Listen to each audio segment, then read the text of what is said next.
outside of our control happens. We automatically subconsciously drop into a pattern that's been implemented in our brain, right? The synapses are really good at firing between that stimulus and that pattern. We then have an automatic response, a behavior that we don't like, okay? And that feeds back into every time that trigger happens, the pattern, the response. And we get stuck in this loop, okay? Now, has anybody noticed, now that I say this out loud, now that you're kind of aware of this consciously, has anybody noticed this happening to them? Yeah, cool. Is anybody comfortable sharing one of these moments? If you're not comfortable, that's fine. But if you want to come off of mute or raise your hand and share one of these moments, that's totally cool. Georgia?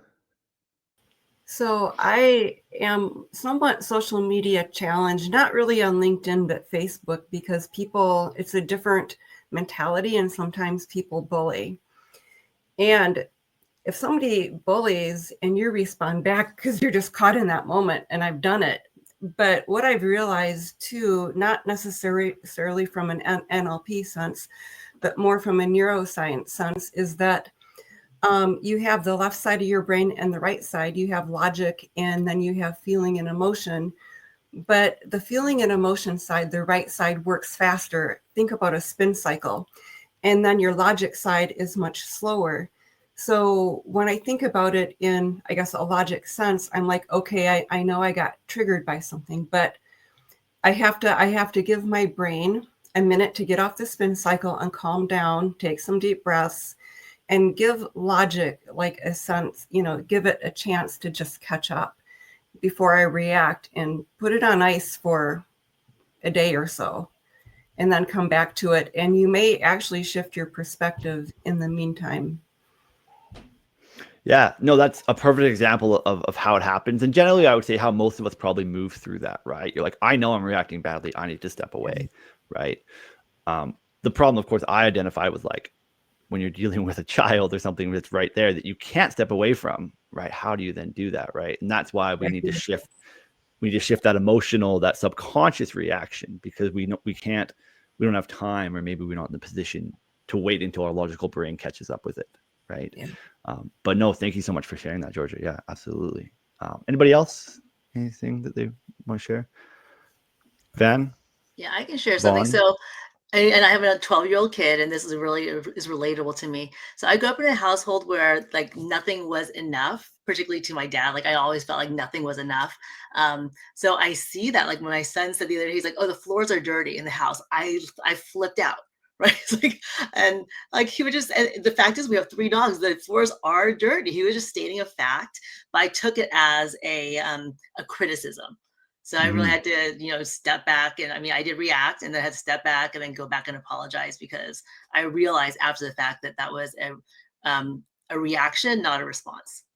Yeah, definitely. Yeah. Well, thank you so much for sharing that. Yeah. It's tough when you have that, right? When you have that immediate response and you feel that way, right? Because Yeah. whether you're aware of it or not, but you're trying to meet an unmet sort of pattern or something stuck like that from your past, Right. with your dad, right? So thank you so much for sharing that. That's incredible. Cool. Anybody else before we move on? No?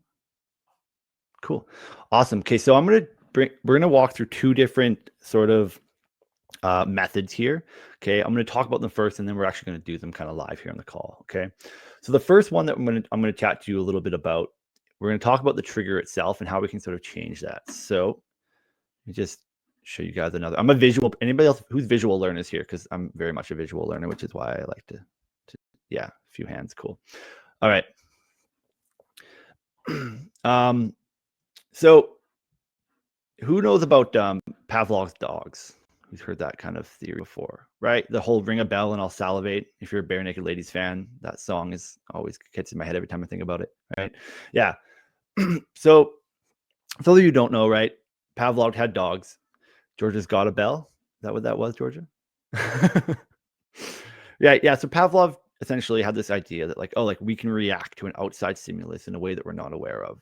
So he would ring a bell for dogs, and then he would give them steak, so they would salivate. And eventually he realized, I don't have to give them the steak, I can just ring the bell. And then they start salivating immediately, right? So what happens is, again, there's a trigger, automatic response, and then conditioning happens, right? But what happens when we can determine what that trigger is?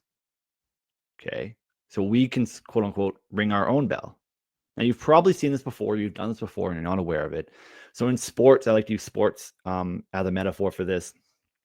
In sports, oftentimes, you'll see like, players kind of clap their hands, maybe rub their hands together, kind of pat their legs, something like that, right? Shake their arms out.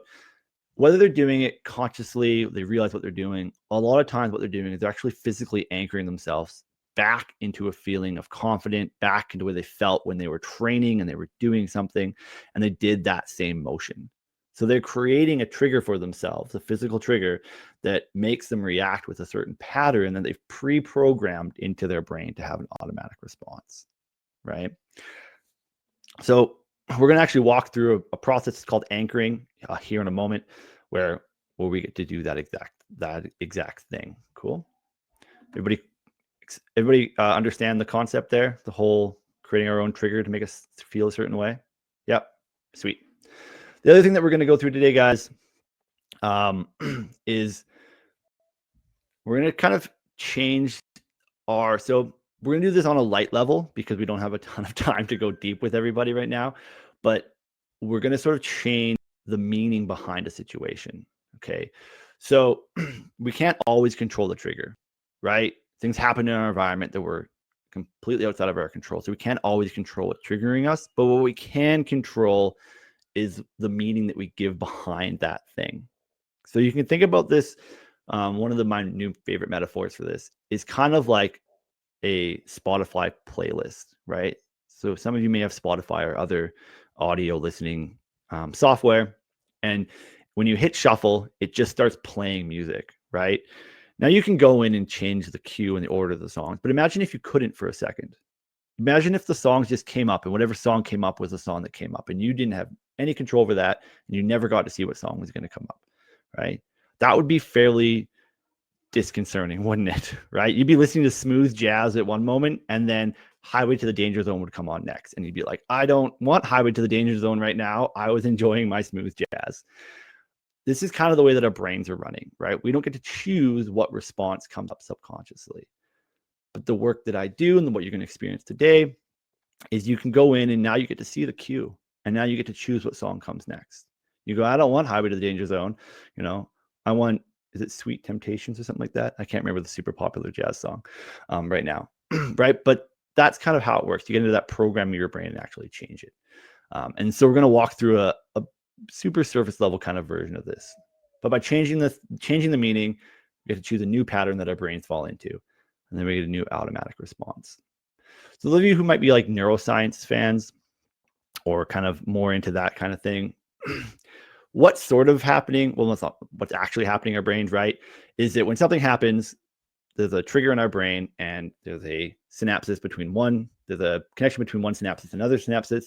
That neurological connection gets fired, right? On a very basic level. This is what happens, okay?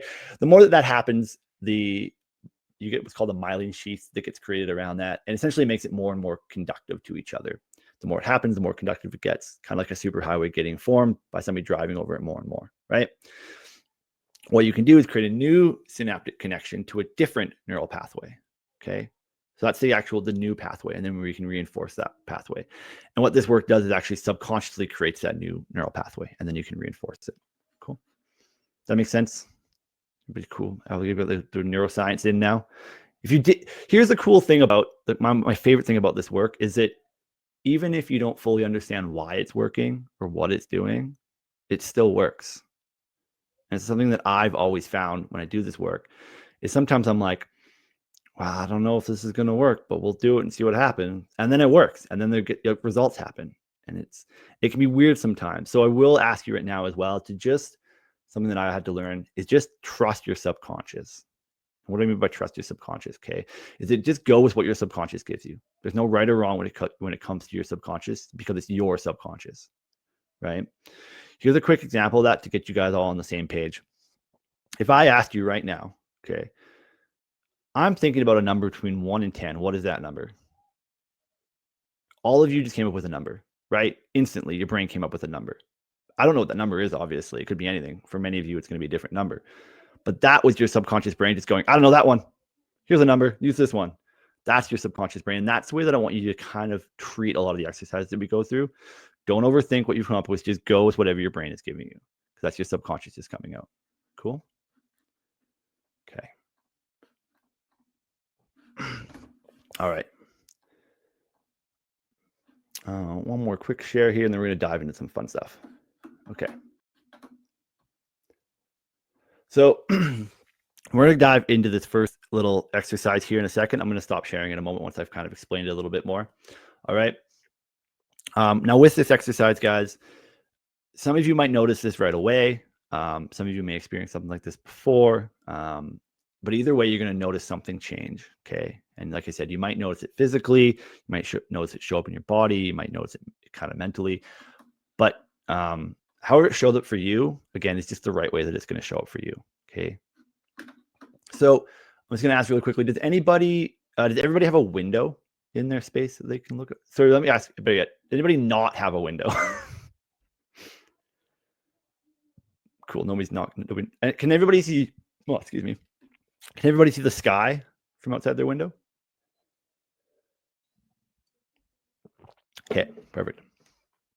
Alrighty. So now for this exercise, everyone, I want you to be looking at the window. So you can, if you have to move your chair to look at the window, that's fine. You don't need to look at me throughout this exercise. I'm not going to go anywhere, I promise. Okay, your computer will be here, but I want you to face the window. So if you have to turn your chair, pick it up, move it, get comfortable, however you need to, so that you can continually look at the window. Okay, and then all you have to do is kind of give me like a little nod or something like that as we move through this exercise. Okay, again, you don't have to look back at the screen to make sure I'm here. I promise you I'm not going anywhere. Okay. All right. So now as you're sitting there looking through this window, you're comfortable and breathing nice and deeply. And now I want you to think about a situation. This could be a specific event or a moment where you felt an unwanted or perhaps unnecessary level of emotion. Okay. It doesn't have to be anything overwhelming or over the top, just something that you know that you can improve. And when you have that moment, I'd like you to just look towards the window and place a visual representation of that moment in front of that window. So like a picture of that situation is right there in front of the window. Now I want you to step into that picture so that you are in your own body. So you're looking through your own eyes, you're seeing what you saw, hearing what you heard, feeling what you feel. As you're in that moment now, I want you to notice what emotions are present for you. Where in your body do you feel those emotions?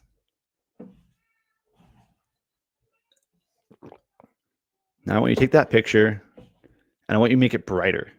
So all the colors get more vibrant, more vivid. The contrast gets boosted. If there are any sounds, I want you to make those sounds even louder, clearer. You can really hear them. Whatever feelings involved, you can really feel that feeling. Okay? And it might be uncomfortable, and that's okay. I want you to put a strong frame around that whole image, kind of like a photograph or a picture, almost like you could reach out and touch the edges of it. Cool. And now I want you to step out of that picture so that you leave your body there in the scene. You're still there, but now you're looking at yourself, almost like you're watching a movie of yourself. Cool. So now comes the fun part. Now we're going to take that picture and move it just beyond the window. So now it's on the other side of the window. And as you do this, you'll notice that now it's obscured. Now there's a window between you and it. So the colors might have faded a little bit. The focus of it has shifted slightly. It's a little softer. Maybe it's even blurred. And you'll notice now that it begins to feel a bit different, doesn't it? Now we're going to send it farther away. We're going to push it away from the window out towards the sky. As it moves even farther away, it begins to lose more color. Maybe if it's even black and white, it's gone to grayscale now. It's dimmer, it's duller. And as you push it higher and farther away, now it's just the size of a postage stamp. It's so small now. You can hardly make out the colors. The sounds are super dim. And imagine pushing it even farther and farther into the sky now. So it's just a tiny little dot. It's so far away now that there are no colors. There's no shapes. There's no sounds. And as hard as you try, you can't bring it back into focus anymore. And when you push it all the way out to that tiny little dot, it evaporates into the sky. However that looks for you, maybe it scatters into a million dots. Maybe it just fades away like a blip. I want you to just sit with that for a moment and just notice how that feels different now. Whenever you feel ready, you can focus back into the room.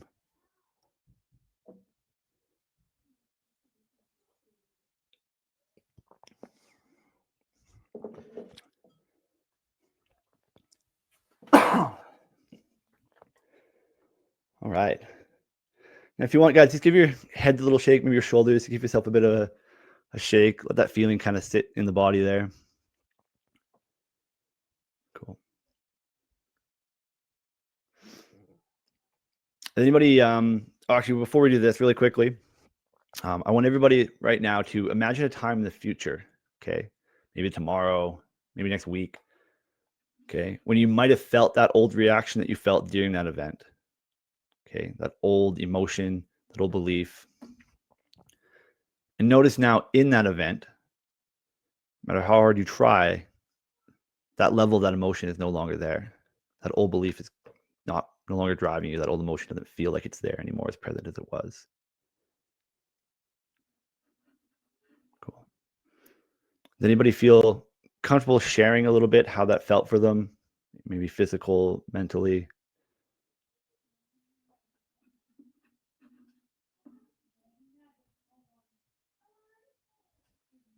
Everybody just digesting the moment.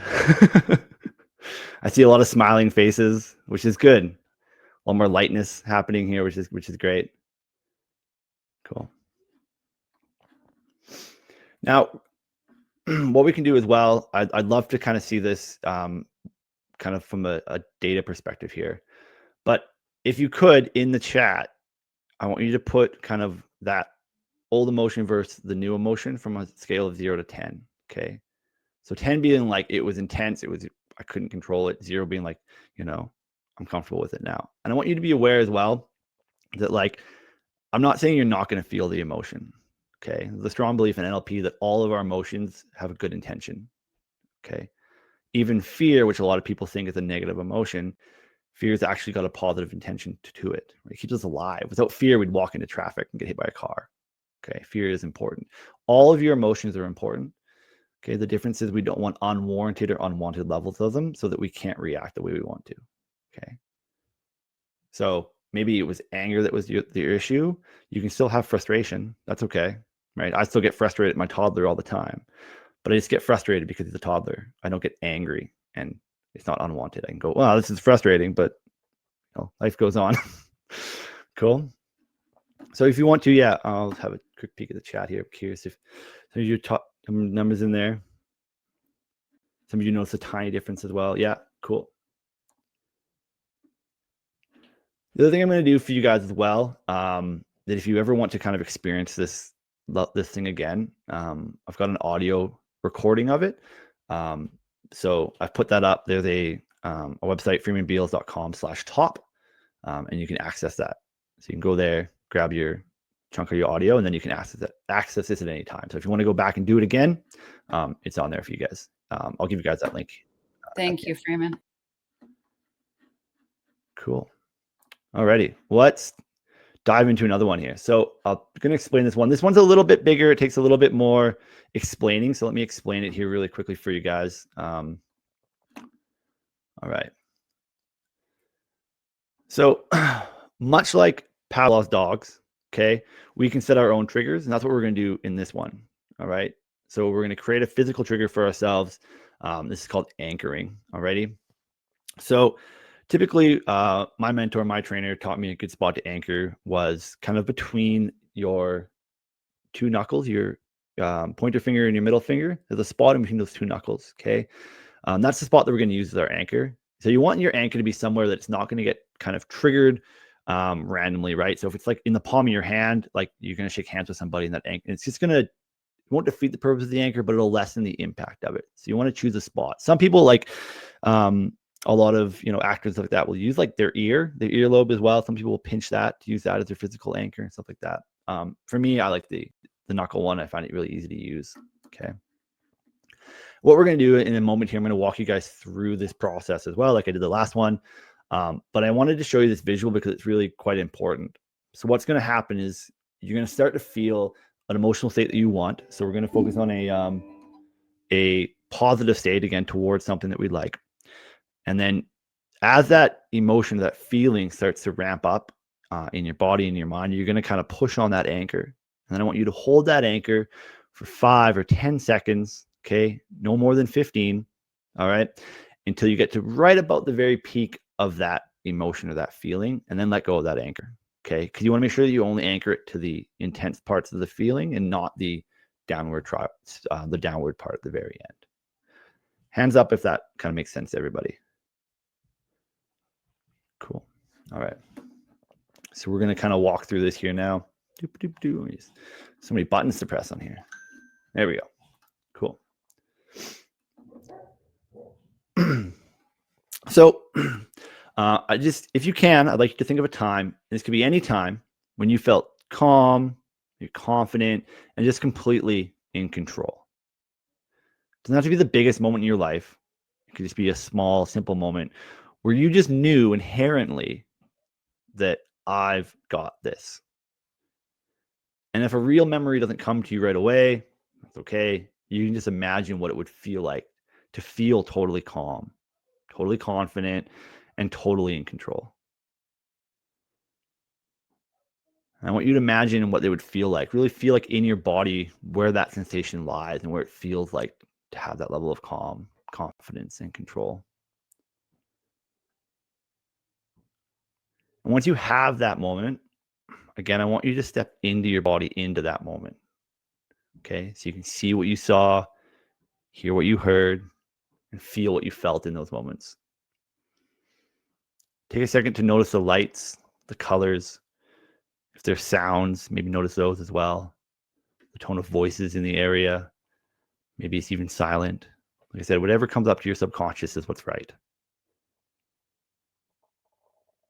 As you begin to remember that moment now, I want you to allow that feeling to spread throughout your whole body.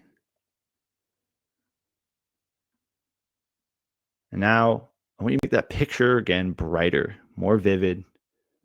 Turn up any sounds. If they're there, make them richer. You're starting to hear them a lot more distinctly now. And as this happens, you'll notice that feeling begins to grow, it begins stronger and stronger. And right as you start to feel that, push on that spot, press your finger into that spot between your two knuckles, and hold it there as that feeling continues to rise. As it's closer to the peak of that feeling. Just before the peak, whenever it happens for you, I want you to release your hand on that spot and just allow yourself to relax. Okay. Once you've done that, just take a nice deep breath. Give yourself a moment to kind of reset a little bit. We take a moment to look around a little bit. And we're going to do this a couple times because as we stack this, it'll be more and more stronger. If we just do it once, it's not going to be enough. So we're going to run through this a few more times. So again, I want you to imagine a moment in your life when you felt calm, confident, totally in control. And if nothing comes to mind right away, imagine what that would feel like to feel totally calm, confident, and totally in control. Step into that moment now. See what you saw, hear what you heard, feel what you were feeling. And if you can, imagine those colors getting brighter, and that moment getting stronger, that feeling going throughout your whole body. As the intensity begins to increase, again, push your finger into that spot, anchor it to that, and let those moments get more and more intense until just about the peak. Once you're just about at that peak, you can release your hand and relax, however that looks for you.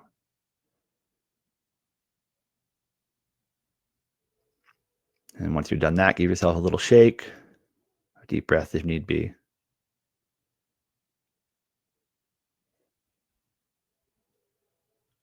Cool. We'll do it one more time. I want to make sure it really sticks for you guys.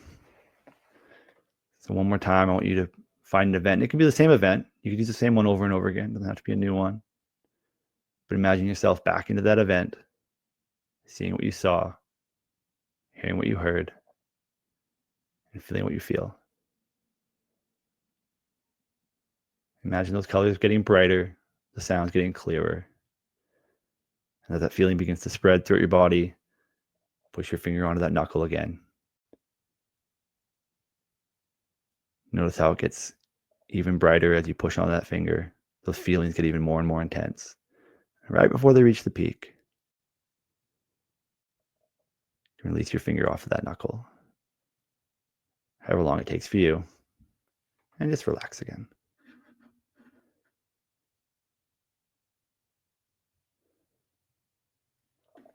Give yourself a second. We'll let everybody kind of do their own thing here for a few moments.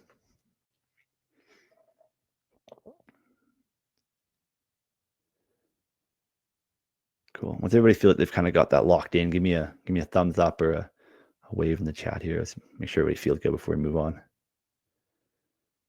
Cool. Seeing lots of thumbs up. Perfect. Now, really quickly, I just want to make sure that that did kind of lock for you guys. So, like I said, however it feels for you, it's going to be different for everybody. And it could be subtly at first, and I'm going to talk about how you can reinforce this as we go forward. But just sitting here right now, when you press that finger again to that knuckle, and just notice how your body feels different. Notice how those feelings of calm, confidence, and control just seem to kind of come back. Like I said, it might not be overwhelming, right? It might be subtle. Maybe it is overwhelming. I'm not sure. However it shows up for you and however that feels. The cool thing is, one of my favorite things with this, and what I would encourage you all to do, is this is us eliciting the anchor from a past event or an imagined feeling. But I want you to remember that whenever you go through life, you can use this anchor both to help you feel this way, but also to reinforce itself. So maybe something happens today, tomorrow, next week, where you feel confident, you feel calm and in control. Maybe you win an award or talk to somebody that you really like, or something cool happens. You can subtly press on that anchor the same way that we just did now, and it'll reinforce it. It'll begin to stack that feeling so it's stronger and stronger.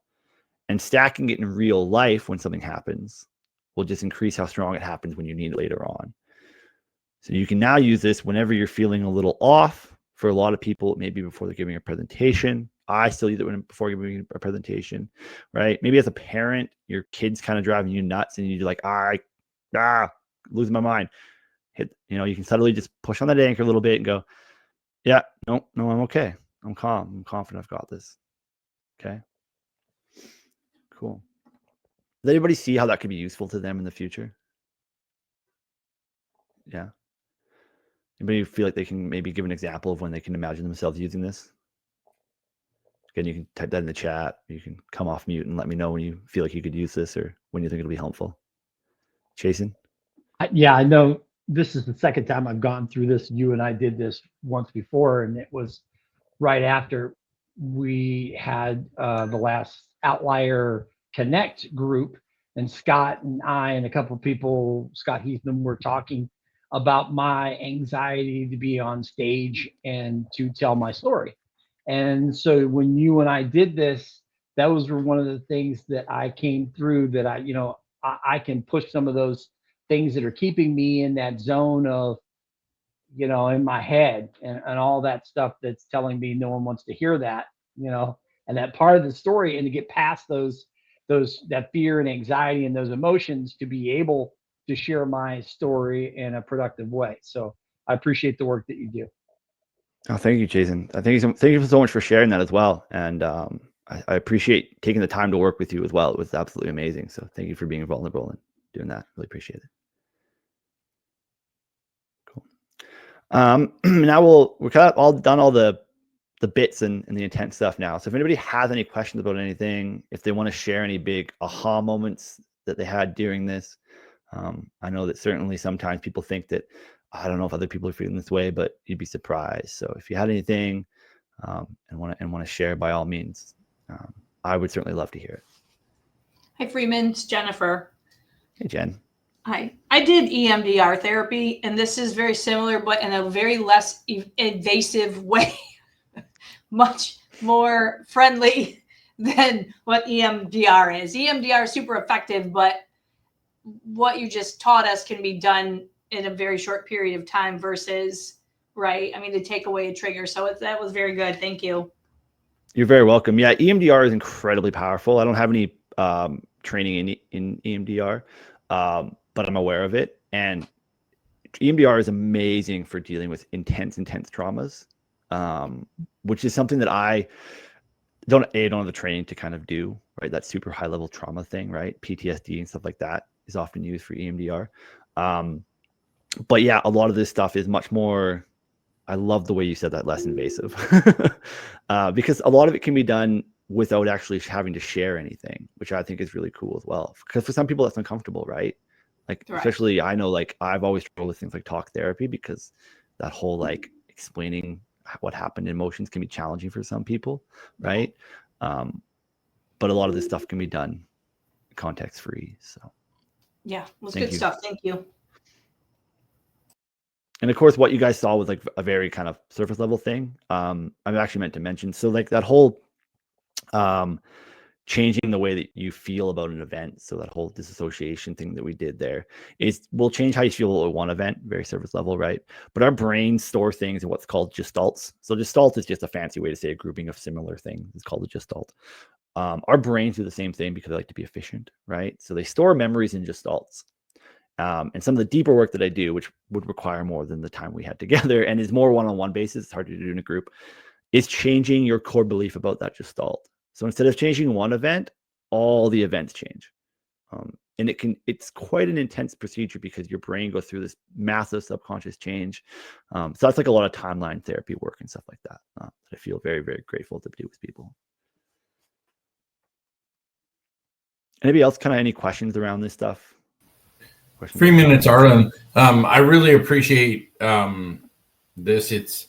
I've done similar training through the life coach school and stuff like that, and it has helped me immensely to, especially in the field of anger. Right, you talk about your kids and anger and just blowing up and using objects or relationships around you to mentally just disintegrate. Right, and so doing this type of work where you're physically allowing yourself to be in that moment again and realizing it doesn't serve you at all. And so I appreciate what you do. And yeah, it was a really good reminder of a few things that I picked up that I can do in my own life. So I appreciate it. Thank you.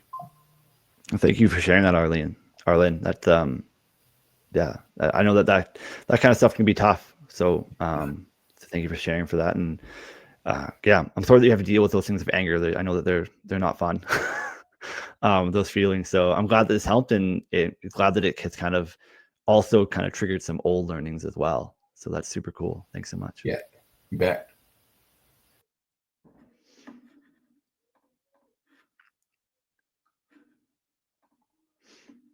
All right. Well, if nobody has any other questions, I will kind of hang out here for a little while if anybody wants to ask any other questions. Oh yeah, I will share my last slide with you guys here a little bit because I think you guys will get a kick out of this. There we go. There he is. Yeah. Yes, thank you guys. Baby. Oh, sorry, Kathy. He's not a baby anymore. Oh, he's growing up so quick. Oh, it's terrible. But yeah, if you want, you can message me on here, guys. Email me. I'm on Instagram, I'm on LinkedIn, all those places. Feel free. If you have any questions about anything, if you want to rerun through one of these, just message me, let me know. I'm super happy to help you guys with that kind of thing. And like I said, you can go to that freemanbeals.com/top where you can get that that recording of the things that we did today. That'll be right in there. Cool. Maybe So much, really, Freeman. I have a comment, I guess, that maybe benefits other people too. Please, Spencer. So Freeman, thanks again for today and for our one-on-one chat a couple months ago, after which you recommended the book The Ultimate Introduction to NLP to me, which I listened to on Spotify. It's only 3 hours long. It's on Spotify. Really good, and it has some similar exercises in there to what we went through today. And I also like how you went through it a little more slowly today than when I was listening to the audiobook on like 1.5x. So if anyone wants to go deeper, I'd recommend that book too. Yeah, thank you, Spencer, for adding that in. That is a really, really brilliant book. It feels like a short NLP workshop that you get to be part of, which is, I mean, it's literally what the book is. And it's cool because you can, as Spencer just explained, you can kind of follow along with some of the stuff that Richard Bandler does, who is one of the kind of the fathers, so to speak, of NLP. And yeah, and if you have Spotify Premium, you can listen to it for free. So highly recommended it. Thanks for sharing that, Spencer. I'd forgotten, honestly, about that book. So I'm glad that you reminded me, because I'll probably go listen to it again as well. Thanks. Thanks again for the session. Thank you, Spencer.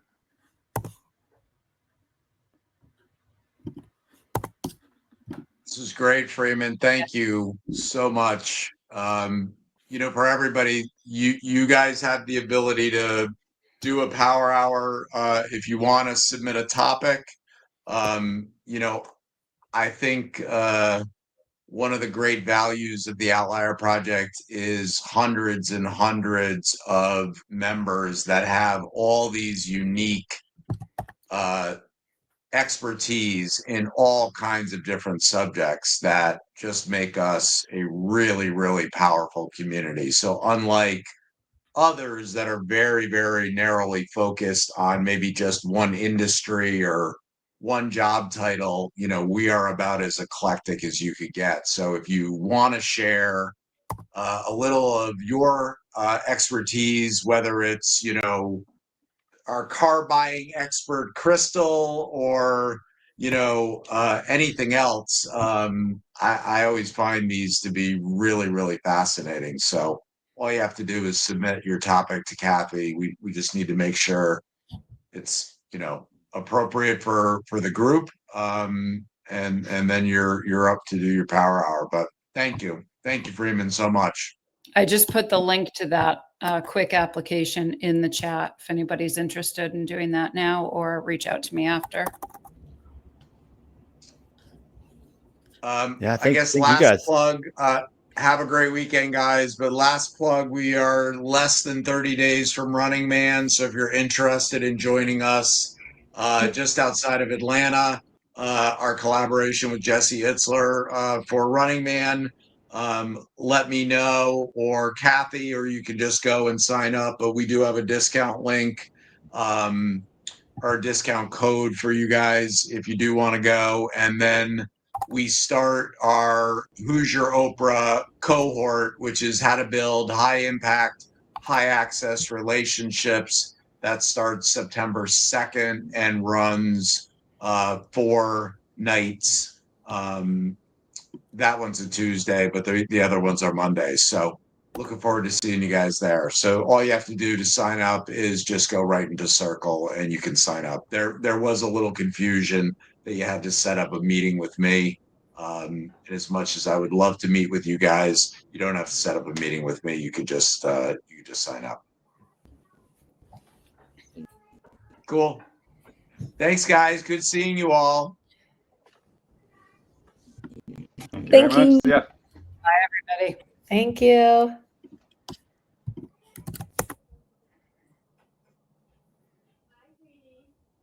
All right. There we go. Thanks, Kathy, by the way, for putting this up and setting it up and all the work you do. I put the link to the freemanbeals.com/top in the chat, but I was just coming back in. I'll put it into, if you want me to, I can put it in Circle, unless you want to do any, if you want to do that yourself. No, by all means, you can chuck it in there. Yeah. Okay. Yeah. I think that, yeah, it's, yeah, I mean, anybody in top can go in there and access that. So. Okay. Well, thank you very much for doing this. It was great. And I'm glad that Outliers didn't listen to the directions and it wasn't just ads, and that I mean, Yeah. Crystal doesn't have any kids at all. And I love that she showed up, and, so I like that a lot. Yeah, I'm glad too, because I always worry about that a little bit with stuff like this, right? Where I'm like, yeah, like I only work with dads. It's like, yeah, but anybody can benefit from this kind of work, right? I just Right. happen to do it with dads because that's what I'm passionate about. Yeah, exactly. So, So how old awesome. is the baby right now? Oh, he's like 2.5. That's I know. I don't know crazy. what happened. That's crazy. I know. That's like reminds me, like I've been in top for like almost 3 years now. Right. Like where did time go?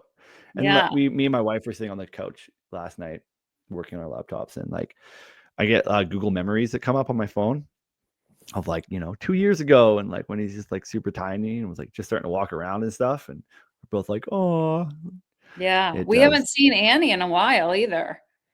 No, I keep bugging her to Yeah. jump on, and actually she might even reach out to you to do a one of her own power hours. Oh, of course. Yeah. yeah. And I was just reminded of her because I was going through the address lists for Scott. So he's going to be sending out the second batch of membership cards. So yeah, I just saw her name as I was doing that and realized it's been a while. That's the hard part. It's like, it's so hard sometimes to remember who we haven't seen, Yeah.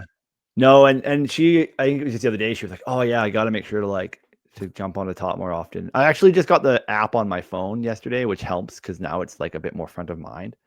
Because I get like notifications and I can go in there and check the chat a lot easier than doing it on my computer. So yeah.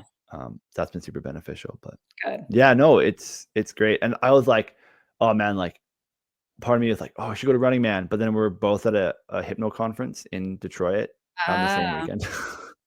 Oh, I was like, oh, I wonder when it is. And I was like, oh, it's September 12th to 15th. Oh, that would have been cool.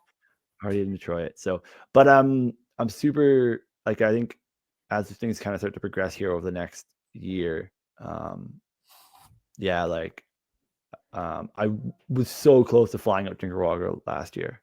Yeah. So I don't think there'd be anything to stop me from doing it. That'd be next summer. awesome. So That'd be awesome. yeah, and like February, it's not that far away. No, actually, not that far at all. So next month we're going to do like a Q&A night with Peter Schaller, so that people who are interested can come in and just ask some questions and hear from other people that have gone and things like that. So watch out for that one too. Okay, yeah, because it's neat. Like it's like the more that I get into this like subconscious work, the more that you get into like spirituality and energy and stuff like that, right? Because it just kind of almost comes hand in hand, and you feel drawn to do certain things, right? And I've always felt drawn to help, and I'm like, I really feel drawn to go do this Nicaragua thing now because it is. It just feels so impactful. It really, I can't say enough about it. Yeah, I love when you said if you don't have a conscious choice in it, then it's a subconscious problem. I loved that phrase. I'm sure I just said it wrong, but when you said it, that really hit me because of my own experience of things like, why is this even bothering me? Consciously, I know 100%, no doubt about it, and I'm sitting here crying over it. Yeah, it was a huge revelation when that dawned on me that if you can't consciously solve the problem, it's a subconscious problem. Right. And because otherwise you would solve it. And like it's the same thing I had. I was like, why? Like I shouldn't be getting angry. Like I teach people about this stuff, but it's not helping.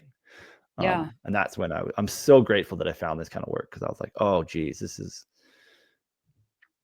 well, that is a bit of a trap too for coaches, I think, is to feel like you have to do everything right all the time because you know it.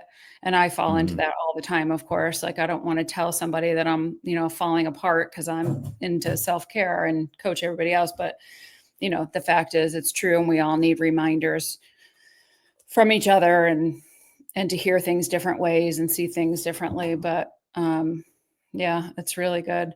And recently because of the group of women that I'm in, and there's so many people who are divorced or whatever, there's all of this attachment to past relationships that there's no doubt we're not right, but there's so much grief and sadness. And all I keep saying is I can't,